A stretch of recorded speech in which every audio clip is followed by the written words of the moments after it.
Welcome, dear students. So we are back with the next part of our phytosome and pharmacosomes topic. As we have discussed the various aspects of pharmacosomes and phytosomes, their definitions, their methods of preparations, and basic concept of these lipid complexes of phytoconstituent or the synthetic drugs. Now let us discuss the characterization part in this lecture.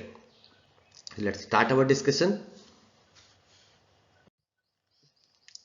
After completing this lecture, you will be able to characterize the phytosomes or pharmacosomes, enumerate the methods of characterization. You will be able to correlate the results of characterization and enumerate the applications of phytosomes and pharmacosomes as novel drug delivery systems. As far as the lesson plan is concerned, we will be covering this lecture under the heads of methods of characterization, importance of each method, and correlation of characterization parameters and applications. Let's going back a little bit that phytosomes. What are phytosomes? They're the intermolecular bonding of polyphenolic phytoconstituents with phosphatidylcholine. It proved to be specific and stable, and the resulting molecular complex is more soluble and in lipophilic and organic solvents also. When treated with water, they assume a micellar shape, forming structures which resemble liposomes, but they differ significantly from the liposome which we have learned in our previous lecture. What were the methods of preparation? Just to recall, solvent evaporation method, supercritical method, which was having SAS method, supercritical anti-solvent precipitation, and the sub methods were GAS, gas anti-solvent, and solution enhanced dispersion by supercritical fluid. And third method was lyophilization method or anhydrous co-solvent lyophilization method. So these were the little bit priming and giving before starting to the characterization part. Now, what were the characterization which we discussed little bit that in drug content, percent drug loading, then SEM surface morphology will be covering with the SEM, TM, FTR, NMR like spectroscopy techniques, DSC, the thermal analysis will be doing with this DSC and XRPD, X-ray powder diffraction. That is a solid state crystallinity we can assess with that, solubility, permeability, in vitro drug release or permission study, and then in vitro, in vivo activity we can address after the in vitro drug release. Now let's start one by one how we can characterize these phytosomes or these pharmacosomes. I'm just giving you some of the examples from our lab that we have developed some pharmacosomes with diclofenac, diclofenac sodium, potassium, potassium salts, aspirin, aclofenac, and so many others. These are just 4 synthetic drugs. Apart from that, we have worked on various plant origin component of phytoconstituent also. So let's see that in case of diclofenac, as we discussed in the preparation method, that acidification of diclofenac salt is mandatory and is a step 1 for moving for the synthesis part, and then the in equimolar ratios we complex the drug and the phosphatidylcholine PC80 we took, phosphatidylcholine 80 we took, so a phosphatidylcholine 80% of purity. We got the sample from a major company from Germany, and then the solvent evaporation method was employed and the tried after the vacuum evaporation by applying the vacuum, the evaporation of solvent was done, and then the pharmacosomes were obtained. So first of all, going for the FTR spectra, we can see, we can compare the drug, that acidified drug FTR is PC80 phosphatidylcholine 80s, and that spectra of the diclofenac acid complex and the spectra of the physical mixture. So we can compare. We will have to take the 4 spectras for each component if we are saying that for a particular formulation of more formulation with more ratios are there, then you should take the FTR of those ratios also, and then you can compare. Certainly then there is a change in the hydroxyl group range there, that stretching will be there. So you can characterize that what are the changes which are going to be there when you are taking the FTR spectra of the complex, that the lipid complex. DSC, the differential scanning calorimetry, DSC, the thermal analysis, we did that for the acidified diclofenac, and temperature was, we can say, around 170.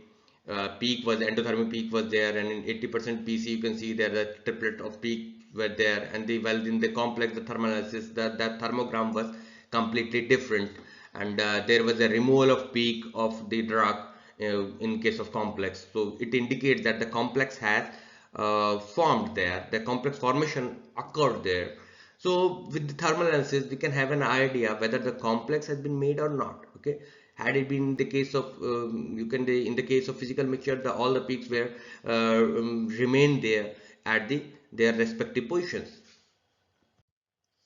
In case of aspirin also, you can see there was a, you can see that aspirin 80% PC and then APC 40. You can see APC 80, then aspirin phosphatidylcholine 80.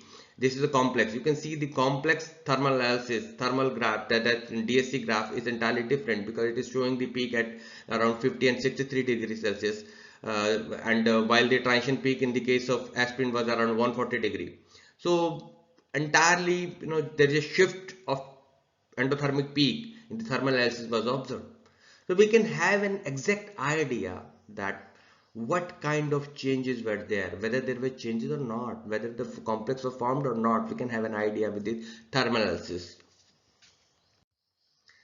Now moving to the solid state characteristics. What happens that when we are preparing the complexes, there is a transition of drug from amorphous phase to the crystalline phase to the amorphous phase. Basically, the partial amorphization is occurring there.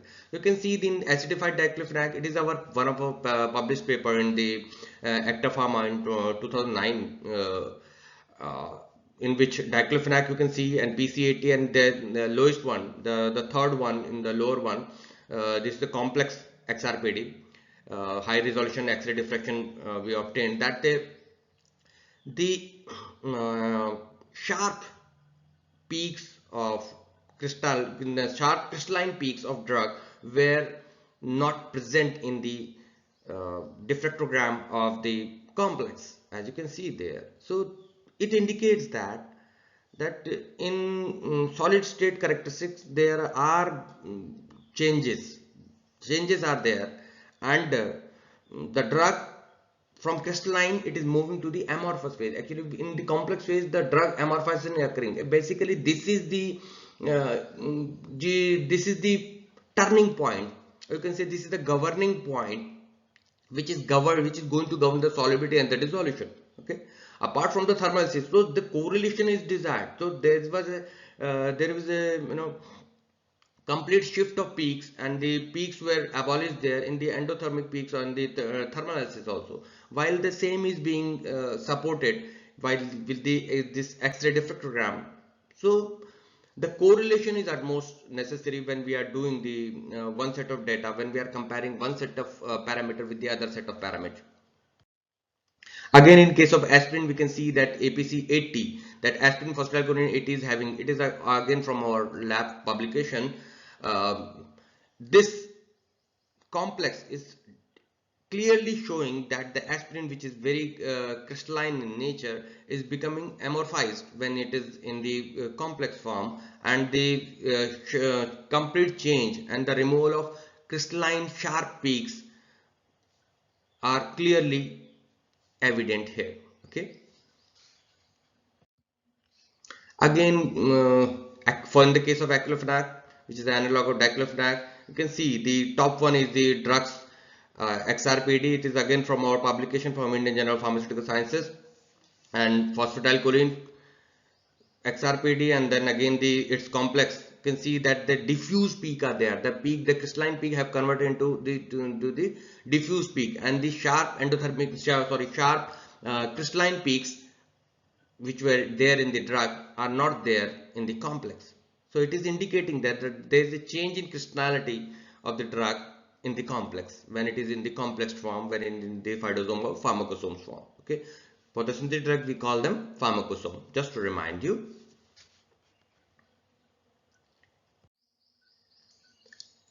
scanning electron micrograph, like we can also perform SEM. Surface morphology provides a lot of information that what kind of changes are there from the drug to the in comparison to the drug, the carrier, and what are the changes actually in the complex. So you are seeing the SEM of the diclofenac phospholipid complex. So the changes are there in comparison of which we saw the changes as compared to the drug. So there was can say the rough morphology was there, which is indicating that the higher the contact point was there, and higher the contact point, when especially it has become in the amphiphilic complex, the higher contact point is indicating the higher solubility, and it is predicted that the solubility will be increasing. So this might be the reason of increase in solubility, supported by the increase in amorphization and the change in thermal analysis. Okay. Again, we can see in acylphenol case, the change is evident there. We can see that acylphenol phospholipid complex was completely, it is having a very rough surfaces as compared to the lipid and the things. So the surface morphology is a good indicator. Rather, we can also have the particle size analysis through with the SEM, scanning electron microscopy. We can perform for the characterization parameter. Now you might be thinking that how to do these things. You might not be having the instruments in your lab. So, here is the solution. UGC DAE CSR. Please note down the website csr.res.in. Our IITs, our IITs are well equipped with the center instrumentation facilities, and all the IIT students, IIT researchers got all the facility there in house. But the researchers from university don't get the opportunity, or don't get the timely analysis from other labs, and that too they are paid. Okay, so I remember that I had to wait because there is a huge pressure on the IIT labs, IIT instrumentation lab. So I had to wait for NMR of sample analysis 6 months during my PhD. My PhD was just delayed, around 4 to 5 months submission delay was there, just due to this IIT is queue there, because there is a huge pressure of their in-house pressure is there. So they are it is very typical for them to address each and every one in timely manner. So here is the solution: UGC DACSR. It is a consortium of UGC. Consortium of UGC. It is the autonomous body of Government of India, which is providing a platform to the university researchers, in which DAE, Department of Atomic Energy, has the collaboration with the UGC, and this consortium of scientific research has been made, established, and it has the center in the Indore. The main center is the head office in Indore, and it has got the CSR centers are there in apart from Indore. It is in Mumbai, it is in Calcutta, it is in Kalpakkam. So presently there are 4 centers working. Apart from it, one more center is there. However, it's in accelerator center in Delhi there, but UGC DACSR has the 4 centers there. So it is the website. You can go ahead with this website and avail the facilities. Let's see how. What you have to do, as you can see the scrolling, when you will be putting this website in your browser, you will see that they download user form will be scrolling there. As you can also see in this picture, that the user form, a feedback form is there. Okay, this is the user form. As you can see here, can you see? This is the user form, and this is the link. Okay, this is the link of user form. Now what you have to do, you just have to fill this form, download this form, fill this form, and talk to the concerned scientist which is related to that particular area, and send this form. What is happening that they are having in different centers, they are having the various facilities. In Indore centers you will find the all kind of facilities related to the physics, chemistry, biomedical sciences, and pharmaceutical science, and all other kind of researchers who are involved in experimental research. All the spectroscopy, cryogenics, magnetic labs are there, and thermal labs are there. So a list of instruments available there in their this is available in their website. You can just go there, and depending upon your requirement, you will fill each and everything. What is your sample, what is the nature of your sample, how many numbers of samples are there, and you will have to a discussion, you will have to have a communication with the concerned scientist or concerned person there, and you will address them. Then after the telephonic discussion, you can send this form and get it. The slot will be given to you by this particular center. It may be Indore, Mumbai, Calcutta or Kalpakkam, depending upon your need. You can go ahead, and a date slot is given there. You can perform the experiments there. Just you will have to take the samples there. You cannot send the sample by speed post or by post there. You will have to go there, experiment, do the experiments, get the analysis done within 4-5 days, 3-4 days. You can go there, depending upon your number of samples. You will be provided, rather the students, research scholars are provided with the hostel facilities, paid hostel facilities, and the TA is paid. TA is paid for the sleeper class fare is given to the research scholars for coming and going to the centers, and it's wonderful and free of cost. All the analysis, there is no analysis fees, and you will have to have a discussion after the experiments. You will have to submit a report after you reach to your destination, and this is very beautiful experience, very nice, very wonderful experience, talking and interacting with these scientists. I am working with these scientists, the hardcore scientists, I can say. They are wonderful. They are doing wonderful work for the sciences, and they are very collaborative and very cooperative, very supportive.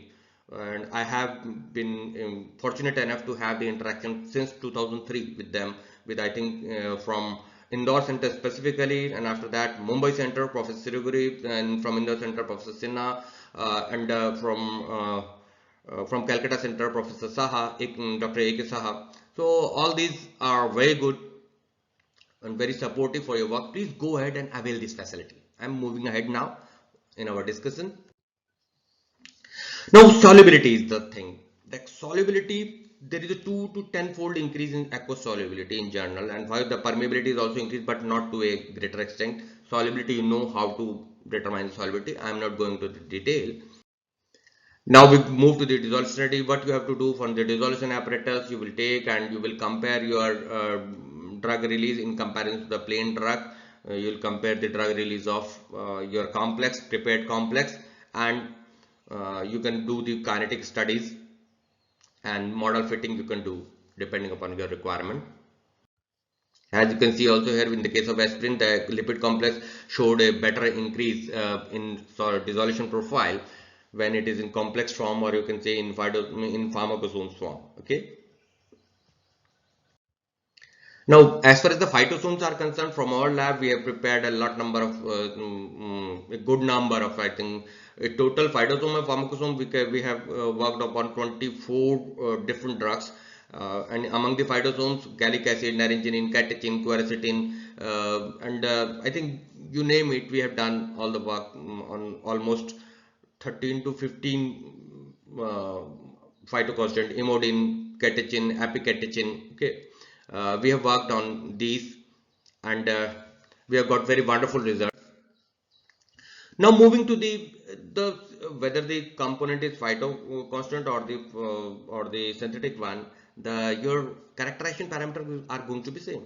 Now other physical evaluation of phytosomes or pharmacosome may be carbon 13 NMR you can perform. You will see the complete shift. You can see the complete shift provided you are having the good purity phosphatidylcholine, because it is my own experience that if you don't use a high quality or high purity phosphatidylcholine, you won't get a good NMR. So it would be very typical if you are dealing with the 40% phosphatidylcholine. You won't get the NMR. You will get the NMR obviously, but you won't be able to interpret the data. So it's better to deal with when go for NMR only when you are having the purest grade of the phosphatidylcholine apart from the drug, apart from the API. Proton NMR you can also do. This is the work from the Indiana's scientist team, which is working on the phytosomes. Okay. It is for catechin. I am just showing from their website. It is there. It is not our work.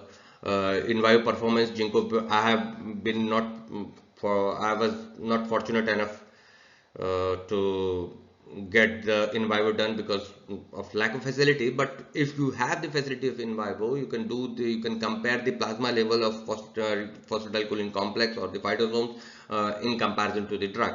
As you can see that this upper one data is for phytosomes and this lower one is for ginkgo biloba extract. So there is a clear cut interaction, clear cut change in the bioavailability with the phytosomes. So good increase in bioavailability is there. As we can see, the this area under curve is very good in case of area under curve is very good in case of. And same in bio performance of silibin, you can also see in silibin phytosome, you can see this is the silibin, blue category. In the left one, you can see the silibin is there, and it is the upper one is silibin phytosome. Okay, so you can see these phytosomes there, and they are having a good bioavailability, good area under curve, so indicating the higher bioavailability with case of in case of phytosomes. So we have got good results with these mm, uh, lipid complexes in case of phytophospholipid complexes. Many times they are called phytophospholipid complexes, phytolipid complexes, or simply lipid complexes. So just go ahead. Good number of articles you will, good number of studies you will find to address your query how to do these in vivo studies. However, these in vivo studies depend upon which kind of drug you are taking, and not only plasma concentration, you can also see the effect depending upon the hepatoprotective model, hepatotoxic model you can take, and paracetamol induced hepatotoxicity, or other models depending upon your need you can take, and you can see the therapeutic effect there in the as part of the in vivo study. Now, what we can do for improving the effectiveness of phospholipid complexion, the use of advanced new techniques like supercritical fluid and lyophilization method can be employed for this kind of improvement in effectiveness. Moreover, the use of high purity grades of phospholipids with advanced and effective processing and packaging, the product may result in stable liquid complexes with better shelf life. So the stability is also, because whenever there is a lipid, there is an issue of stability. So what you have to do, you need good purity grades, good processing and packaging techniques. Then only you will be able to produce a stable and effective product. Now moving to the application part of the phytosomes. When we are discussing the application of phytosomes or pharmacosomes, uh, first and foremost thing is it is used for improving the biopharmaceutical properties, whether it is solubility, permeability, okay, partition coefficient, you can see. And we can directly address these things. We can directly, with the in vitro studies, we can perform the characterization parameters for poorly soluble drug, for poorly permeable drug. They can be used for improving their biopharmaceutical properties. Second is improving the bioavailability, as we have discussed that when we drugs are being complex, especially the phytoconstituents are being complex with the lipids, their bioavailability is improving quite many folds, to 2 to 10 folds increase in bioavailability is there. Okay, and which is in good tune with the increase in solubility or dissolution. Okay, then as far as the therapeutic effects are concerned, for better cardiovascular effects, for better anti-inflammatory, anti-skin aging effect, antioxidant effect, anti-hepatoprotective effect, anti-cancer effect, the lipid complexes show the better therapeutic effect as compared to the parent drug, especially with respect to the bioavailability one, and in some cases underline, and in some cases the therapeutic effect is improved due to synergistic effect of the phosphatidylcholine maybe. However, the main purpose, the main application is improving the biopharmaceutical properties along with the bioavailability of the uh, drug under concentration or the API for which you have prepared this uh, lipid complex, either in the form of phytosomes or in the pharmacosomes. Okay, these are some of the references which we have published, and some other references are there. You can go ahead. Lot many things are there. Now let us summarize. Let us summarize. Phytosomes are phytolipid complexes. Okay. Pharmacosomes are synthetic drug lipid complexes. Basically, they are drug phospholipid complexes. Phospholipid may be of any type. There are several types of phospholipid. We have not gone into the detail. We have not taken you into the detail of phospholipids. You can take depending upon the availability, because it is not very easy to get the good grades of purity in the cost effective way. Okay. I was fortunate enough to get the free sample from a company, Lipoid, but you have to focus on the availability part also first. Then what you get, you get the improved biopharmaceutical properties, you get the improved bioavailability when you are preparing the phytophospholipid complexes or the synthetic drug phospholipid complexes. As far as the characterization part is concerned, you do the characterization for the surface morphology with the SEM, TEM, or maybe other parameters may be taken. Solid state X-ray forward diffraction you can perform, and spectroscopy you can perform. Spectroscopy you can perform like proton FTIR, you can do your NMR, you can do, okay, and obviously you perform the UV for the drug content. Solubility, you will have to perform. The drug release is done in the dissolution apparatus standards, and the in vivo studies can be done depending on the various pharmacological models, where depending upon your need you can adopt any pharmacological models which fit into your criteria of drug and its therapeutic effect. You can check it out and play a very vital role in efficient drug delivery with respect to the bioavailability and biopharmaceutical properties in particular. As far as the applications are concerned, apart from the biopharmaceutical properties increase and the bioavailability increase, the improvement in cardiovascular, anti-inflammatory, hepatoprotective, anti-hepatotoxic, and anti-cancer activities are the major applications. Various studies have been done on improvement of these effects by the phospholipid complexes of the synthetic drugs or the phytoconstituents. So it was all about the phospholipid complexes. We have given a overview about your how you can perform these studies, because you know university, it might be the case the university or the lab may not have all these equipments in your household laboratories or in your household conditions. What you can say, the in-house experimentation is not possible for each and every parameter, so you have to go for the sampling done for analysis. So you can go for the UGCDE consortium. UGCDE is doing wonderful job and serving the nation, serving the university, academia, researchers. So avail this facility. This is my humble request to all the researchers. With these words, I would like to conclude my lecture on the phytosomes. We'll be coming back with some more lectures on the node ready system in the coming weeks. Thank you. Thank you for being with us. Happy learning.